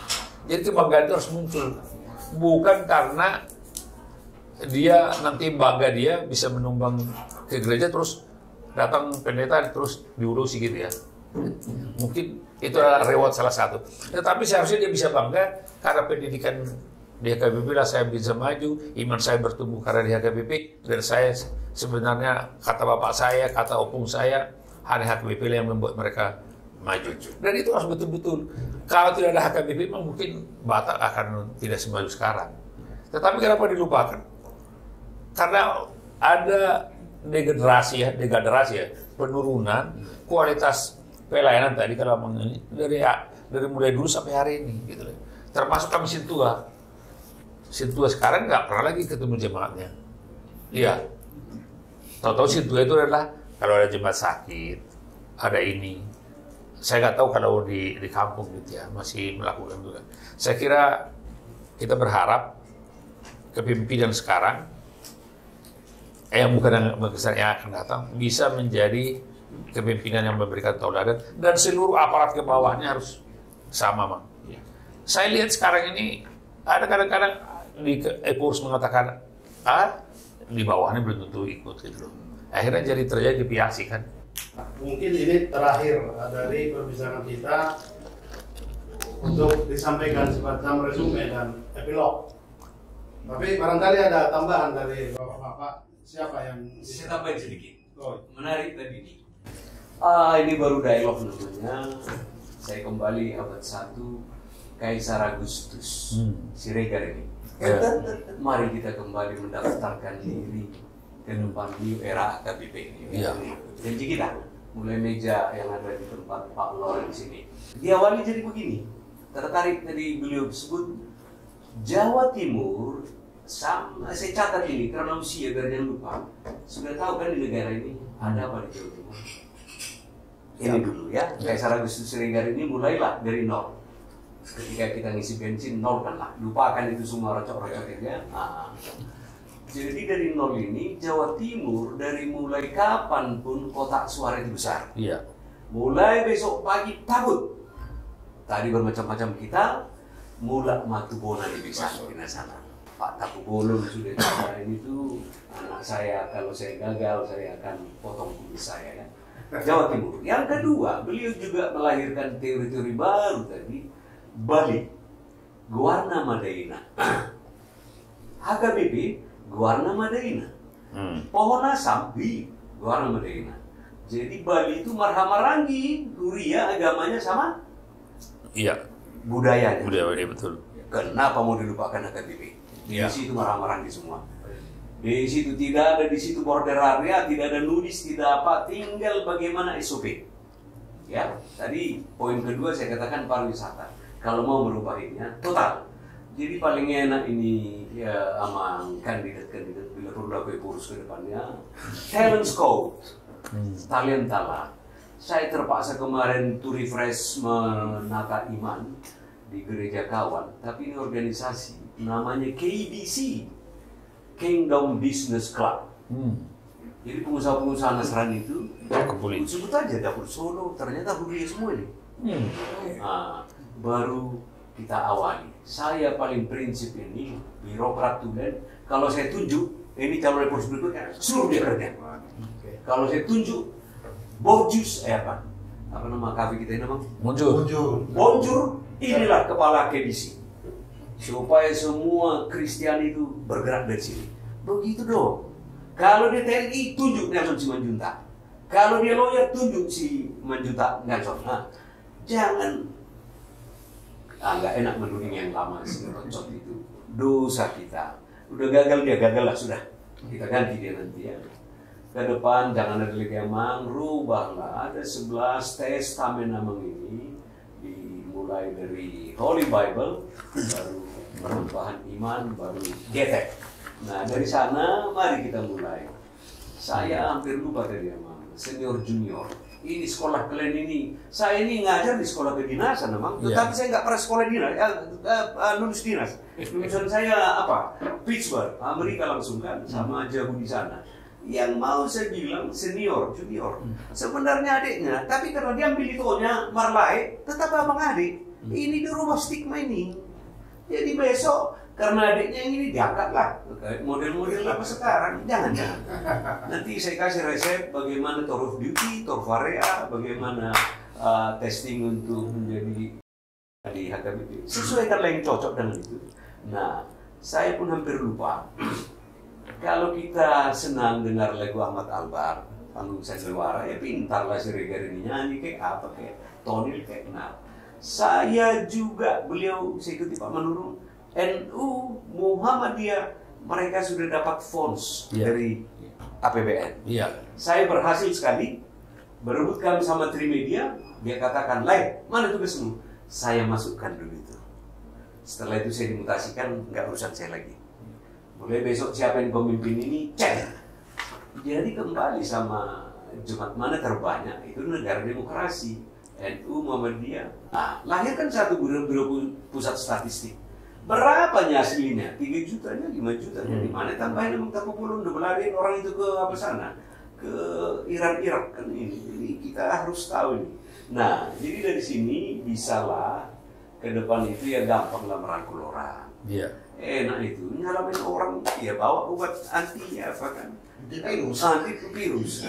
Tapi cipika-cipiki inang eporus juga harus enak ini sering sejalan. Jadi ada komunikatif, ada tadi family group, dan tentunya HKBP, jayalah HKBP ku, jayalah HKBP ku. Kami kembali ke studio. Terima kasih. Jadi saya tangkap ungkapan itu, Bang Nelson, asal mulat ma ogung tusakinya. Itu ya. Apa dari terima kasih penonton? Sebagai penonton yang hadir pada saat ini, saya Sentua John Siregar. Yang pertama yang saya mau katakan, HKBP belum selesai dengan dirinya sendiri.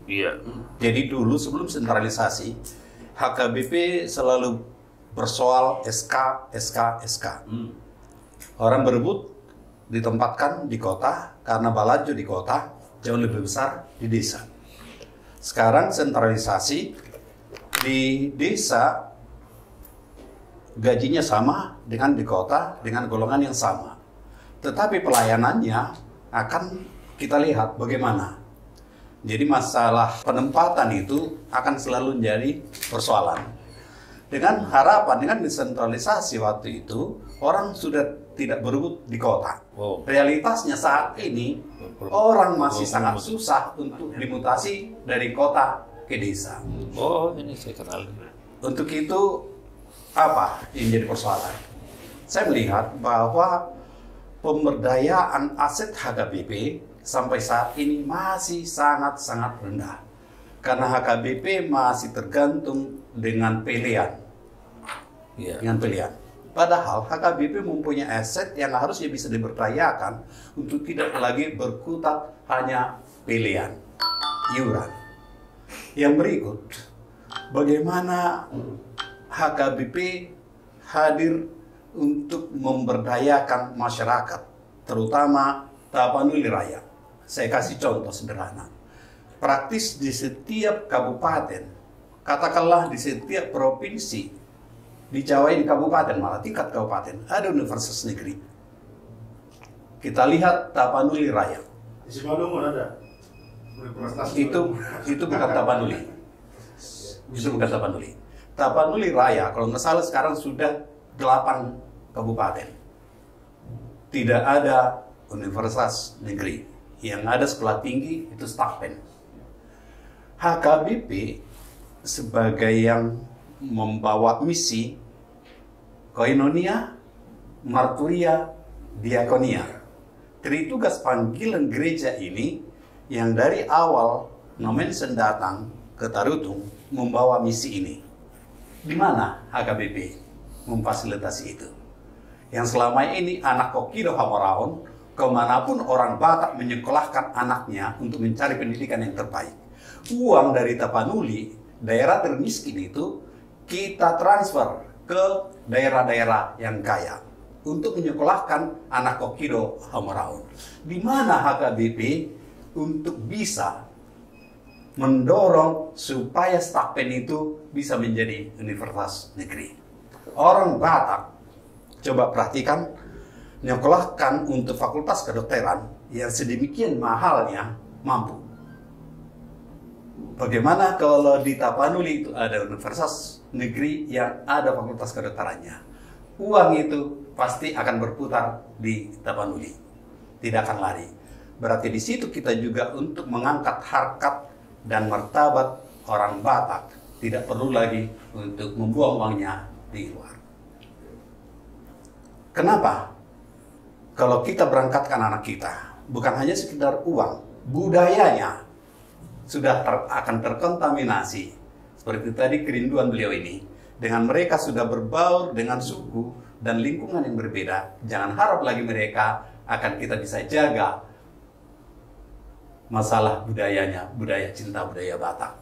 Jadi masalah kepemimpinan HKBP, saya berharap ke depan bahwa pimpinan HKBP ke depan akan kembali lagi kepada misi Nomensen. Koinonia, marturia, diakonia menjadi sama-sama berjalan. Jadi jangan hanya memikirkan surga, tetapi bumi sudah dilupakan. Padahal manusia masih tinggal di bumi. Sangat menarik ya. Saya tambahkan sedikit dengan topik kita tadi yang pemimpinnya. Jadi kita melihat tantangan pemimpin itu sekarang luar biasa banyak. Nah, jadi saya teringat itu dengan bagaimana di situasi yang terjadi di Tapanuli. Dan kita harus lihat kantor pusat kita ada di sana dan dominan gereja kita dan penduduk di sana adalah KBP, Batak, seperti yang kita katakan tadi. Tentu pasti ada yang lagi tren. Nah, ini jangan diabaikan. Lagi tren yang terjadi, ya, itu harus diselesaikan supaya masyarakat sekitar itu juga melihat ada touching dari pimpinan gereja terutama. Kalau saya merasa ya dari buku ini saya kenal Bapak TRP kita ini pasti mampu, karena udah diterangkan tadi anak pendeta ya sudah melihat langsung, merasakan langsung ya sejak dari kecil pelayanan itu.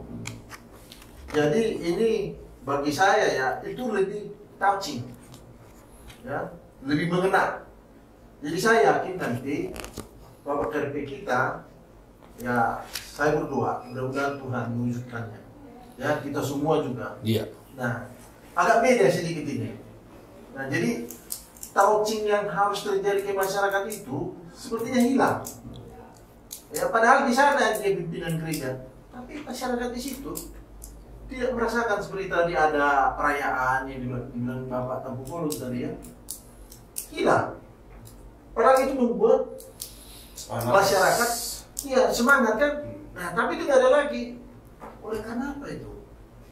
Nah maaf ya, saya mencoba mengorbankan diri dulu untuk yang terjadi yang trendy di Tapanuli. Karena siapa lagi yang peduli? Ya gerak pendeta saya sudah ngomongkan, ya ini penting untuk gereja peduli. Coba kita bayangkan tiba-tiba ya, terus menerus longsor. Tidak segera gereja langsung mengkaji penderitaan masyarakat. Ya, nah jadi ini pas kali nih belum 9 tahun ini. Bapak KRP kita ini memang harus seperti itu, harus plus 9 tahun kepada masyarakat. Nggak usah pencitraan lah. Yang tadi kata Bapak Dr. Nelson, sandiwara. Dan yang apa itu nggak penting dia KBP itu sandiwara. Pencitraan nggak penting. Yang penting adalah action langsung. Ya tadi juga Bapak Sintua Dr. Lawrence Manuro sudah mengingatkan supaya langsung kepada masyarakat setempat. Nah ini yang kita harapkan ya, HKBP ini seperti tadi, pemimpin yang harus kita endorse itu adalah yang langsung mengena kepada masyarakat, kepada jemaat, apalagi jemaatnya. Nah, coba jemaat kita di sana banyak menderita loh. Yang trending satu nggak bisa coba pulang tahunnya, TPL itu loh, merusak lingkungan dan juga lingkungan di sekitar kawasan Danau Toba. Masa nggak bisa itu? Ada perasaan sedikit lah, banyak korbannya. Ya, saya juga korbannya loh. Kita perjuangkan supaya kan lestari keutuhan ciptaan Tuhan, supaya lestari di semua apa yang telah diamanatkan oleh Tuhan. Dan memang itu tugas kami pendeta, apalagi nanti dia eporos, dia pimpinan tertinggi di gereja KBP. Nggak dirasakan jemaat ini bagaimana touching daripada pimpinan.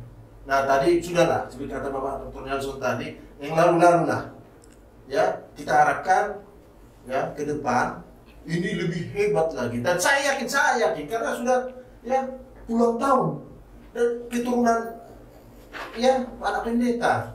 Jadi saya sangat yakin itu sekali dan saya pasti saya akan dukung. Artinya saya akan terus membackup mana yang bisa langsung action, cepat berlari. Dan itu yang diharapkan jemaat ya kan, supaya jangan tadi yang bilang oleh Bapak Dr. Nelson tadi, anaknya nanti ke gereja lain, malu kita ya. Nah mudah-mudahan jangan saya nanti mengubur Bapak Dr. Nelson kalau terjadi itu, jangan saya menguburkan. Nah, nanti jadi beban sama saya kan, sudah kenal terjadi mulai itu, dipanggil mulai saya, aduh ya gawat ini ya. Nah jadi ini tambahan kepada yang betul-betul besar lah apa ini ya, tantangan para pimpinan yang sekarang ini. Mudah-mudahan dari harapan tadi ya Bapak ini ya ajaklah Amang Tampu Bolong teman-temannya. Saya kenal kok Bapak RP ini ya. Iya. Jadi saya kenal. Jadi artinya ajak teman-teman kita yang di Jabodetabek ya, Jabodetabek ajaklah. Iya, saya kan ajak yang lain juga. Masa jangan salah pilih lah. Ya kan salah pilih bahaya loh. Ya kan Pak Marbun ya, salah pilih bahaya. Nah, saya juga salah pilih nih, jadi bahaya. Saya juga pernah salah pilih kemarin. Nah, seperti kata Bapak Dr. Nelson, jadi ya apa boleh buat, lalu lah. Ya, mari kita ini sekarang HKBP sedang ada dalam ya pergumulan yang hebat. Saya dukung penuh. Nah, nanti bagaimana caranya ya? Nah, jadi sorry nih ya, udah tahu kita sekarang aturan yang terjadi adalah utusan Sini udah menentukan. Ya kan, jadi saya akan tahu Tampu Bolong, ajak yang non-pendeta, ya saya terus terang saja, ajak non-pendeta. Saya mengatakan kenapa? Karena sudah dari kecil mengetahui semua seluk-beluk problematik di dalam pelayanan. Nah, jadi saya lebih yakin itu. Nah, jadi kalau bisa kemarin sebenarnya Bapak Mulus sini yang jadi pengurus, ya, tapi oke lah, one day. Nah, inilah saatnya dan sekaligus memperbaiki sistem pemilihan kita. Nah, biarlah ya apa yang bisa kita perbuat untuk Tuhan, ya kita perbuat yang terbaik. Nah, begitu juga di sini yang pendeta kan. Nah, semuanya saling apa kita untuk membuat HKBP yang lebih hebat, lebih besar lagi ke depan. Demikian Bapak Marto. Baik, ini banyak pikiran, gagasan dan kerinduan jemaat-jemaat HKBP yang militan. Barangkali epilognya dari Pak Siregar. Ya, jadi ya kita sangat bersyukur ya punya kesempatan bertemu. Sebenarnya Pak Nelson sudah kita ikuti dari mana-mana beritanya ya, tapi bertemu langsung baru ini saya pikir ini salah satu berkat Tuhan ya untuk temukan. Karena semakin banyak pemerhati HKBP atau mencintai HKBP berdiskusi dengan kita, itu tentu menjadi modal yang besar untuk peningkatan mutu pelayanan kita di masa-masa mendatang, termasuk Amang Laurentius ya, yang beberapa tahun terakhir ini kita membangun komunikasi. Memang lebih banyak dari jauh ya, dari kejauhan, tapi terus cocok ketemu mimpi-mimpi dan kerinduan kita itu ya. Amang Tampu Bolong juga ya, tadi sudah disinggung soal sejarah awal pembaptisan pertama, kebetulan Siregar sama Tagupulun memang. Iya. Iya bang ya. Ya. Cuman sampai sekarang memang belum pernah memimpin gereja HKBP itu Tagupulun atau Berarti berikutnya. ya dua kita sih, tapi ya semuanya kita serahkan kepada Tuhan. Jadi saya berterima kasih juga untuk inisiatif membuat satu diskusi seperti ini. Memang ini yang kita butuhkan sekarang ya. Minggu lalu kita sudah membuat acara seperti ini, habis khotbah atau acara minggu langsung ada dialog. Jadi kita mau mencoba untuk mengaplikasikan ya apa inti khotbah itu dalam kehidupan praktis warga jemaat kita, dan pendetanya juga bukannya berkhotbah, dia juga kan. Jadi saya pikir pertemuan yang sangat baik, dan mudah-mudahan HKBP harus memang lebih terbuka ya. Apa yang sudah dilakukan pimpinan kita sekarang ya kita syukuri ya, karena dua tantangan besar yang selama ini, dana pensiun dan sentralisasi, sudah dapat dicari solusi yang baik. Karena menurut saya memang sentralisasi ini penting. Saya sering menyebut saya sebagai contoh karena saya anggap saya penyintas juga. Kami 12 orang, meninggal 3 pada waktu saya melayani di Orang Tuka dan di Orang Kasang ya. Karena dari desa ke desa juga dulu dia kan. Jadi 9 orang ini yang sempat kuliah 2 aja Mak.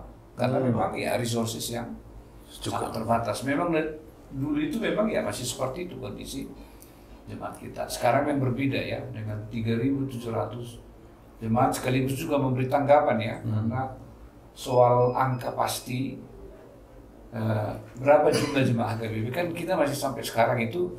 Eporus memang dalam acara-acara resmi menyebut 5-6 juta. Menurut saya itu memang sangat logis, dengan 3.700 jemaat dengan rata-rata 150 pun memang mendekati angka seperti itu. ALIP harus ada kepastian nanti kan, karena itu juga mendukung juga nanti kalau HKBP ini semakin rapi ya, melibatkan jemaat. Karena saya ingin membuat analogi itu seperti tim Bandung itu. Jadi kalau Persib Bandung itu dari dulu prestasinya itu selalu stabil, nggak seperti PSMS kan, sekali hancur langsung nggak pernah lagi nampak kan.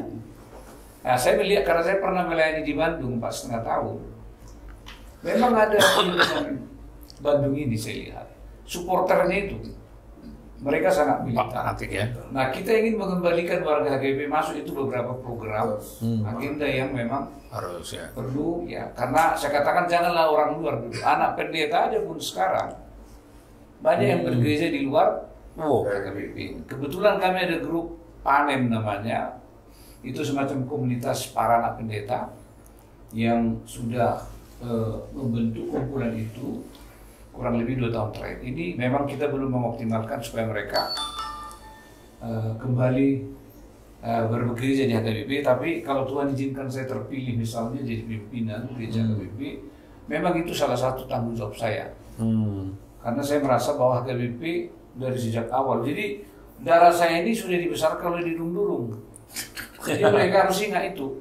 Ini menurut soalan Didung-Durung ini dulu, barang dong. Kami kan ikonimoto itu bukan sebagai ayat, bukan sebagai stigma itu. Sebutkan. Tapi memang saya sebagai anak pendeta sampai sekarang masih punya mimpi itu. Ya paling tidak anak pendeta atau keluarga pendeta itu harus balik pergi jadi HKBP. Tapi tentu perlu satu cara khusus bagaimana mempersuasi mereka dengan cara yang gerejani layak, supaya mereka mengingat bahwa tanpa HKBP ya kita itu nothing. Tidak ada apa-apanya seperti yang dikatakan nama ini. Nah ini perlu diulang kembali narasi seperti ini. Apa peran HKBP dalam kehidupan mereka? Ini yang dikhawatirkan oleh Eka Dharmaputra sebenarnya. Sebelum dia meninggal menulis satu tulisan, dan tulisannya itu dihargai sebagai penerima Abraham Kuyper ya. Jadi di luar negeri itu ada juga penghargaan yang diberikan kepada teolog tertentu yang berhasil menginspirasi ya gereja-gereja. Dia mengatakan bahwa gereja kita ini udah tidak signifikan dalam kehidupan umat. Jadi kalau HKBP itu tidak signifikan bagi kehidupan anak muda ini, ya memang mereka tidak akan datang. Bagaimana ini mengembalikan? Nah, core pelayanan HKBP itu kan masuk pendidikan, sosial. Ini bagaimana ini lagi apa?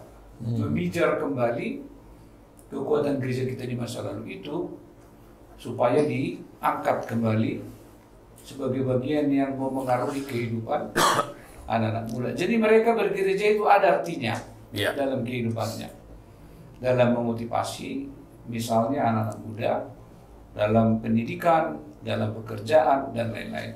Nah, menurut saya gereja reform sedang membangun konsep pelayanan seperti ini. Saya lihat ya, karena saya juga orang yang pernah merasakan mengikuti kursus di Lemhanas.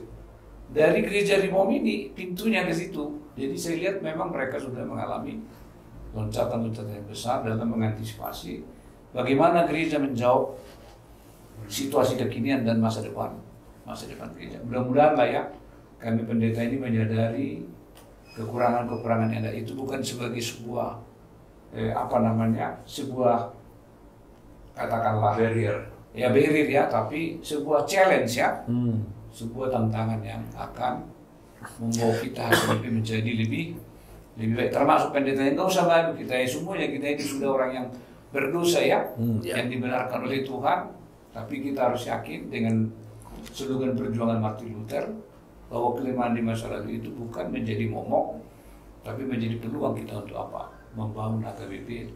Dengan mimpi-mimpi jemaat kita inilah bang ini berdua ini. Meskipun mereka sibuk di dunia sekuler, tapi mimpinya tentang HKBP. Ini kan peluang, ini kan modal yang nggak bisa ini nggak bisa modal besar lah dalam kehidupan. Begitu juga dengan abang ini, dengan abang ini ya, dengan yang lain-lain. Bayangin berapa juta orang bermimpi seperti ini. Padahal yang dibutuhkan hanya satu Eporus yang rajin mendengar, mau ya bekerja sama dengan baik, menghargai setiap potensi yang ada dalam tubuh gereja kita. Ini abang ini sebenarnya sudah sering kita dengar. Abang ini juga berapa tahun ya berkesempatan untuk mereka ini bukan karena HKBP pejabat. Seperti kata Pak Sabang, saya ini anggota DPR bukan karena secara kelembagaan yang dididik dengan baik oleh HKBP. Nah ini harus kita kembalikan bagaimana supaya HKBP bisa mendidik keluarganya mempersiapkan masuk ke semua level atau sektor-sektor pekerjaan tertentu yang ada peran gereja. Nah terakhir abangnya, di gereja misalnya Amerika waktu saya melayani Evangelical Lutheran Church in America, memang mereka punya satu lembaga yang khusus memiliki tugas tertentu di government dan di parlemen. Itu dipersiapkan oleh gereja. Mereka mengkaji setiap peraturan-peraturan pemerintah. Memang tugasnya seperti itu. Mereka terus secara reguler menganalisis perkembangan. Dan mereka terhubung ke pimpinan gereja. Jadi pimpinan seperti misalnya pimpinan kita. Dari mana mereka tahu kan? Pasti ada orang yang memiliki.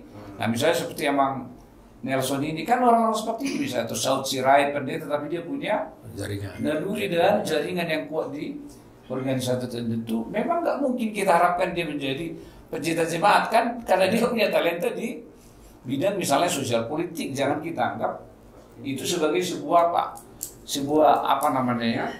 aib. Enggak, itu kita harus syukuri dengan bidang-bidang seperti itu. Jadi kita harapkan lebih banyak jemaat kita yang terlibat dalam kegiatan pelayanan gereja kita. Sudah zaman dulu itu semua dipegang pendeta, itu tidak mimpi kita dan cita-cita kita lagi, tapi pendeta bertugas untuk menjadi solidarity maker.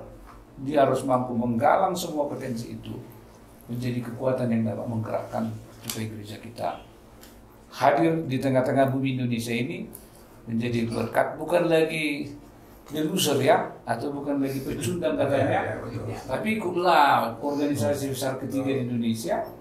Ya marilah kita bangun bersama. Kita dengar dari pemerhati kita dan banyak warga HKBP memang sangat masih mencintai gereja HKBP. Dengan masukan itu bersama-sama kita bicarakan apa yang mau kita lakukan ke depan. Itulah mungkin namanya catatan terakhir sebagai pilot ya. Terima kasih Amang Siregar, resumenya sangat baik. Kita sudah lebih 1,5 jam berbincang. Terima kasih Amang Dr. Laurentius Manurung, Dr. Nelson Simanjuntak, juga Amang Ketua Tapuwolo dan Amang Siregar dan Pendeta Manurung. Kami dari suara tapian melihat ini bagus, HKBP ke depan, saya kutip dari kata-kata dari Pendeta Siregar tadi, HKBP menjadi berpijak kembali. HKBP berdampak, HKBP relevan ke depan, dan memberi pengaruh untuk bukan hanya bangsa Batak, tapi untuk Indonesia secara keseluruhan. Terima kasih. Horas. Horas.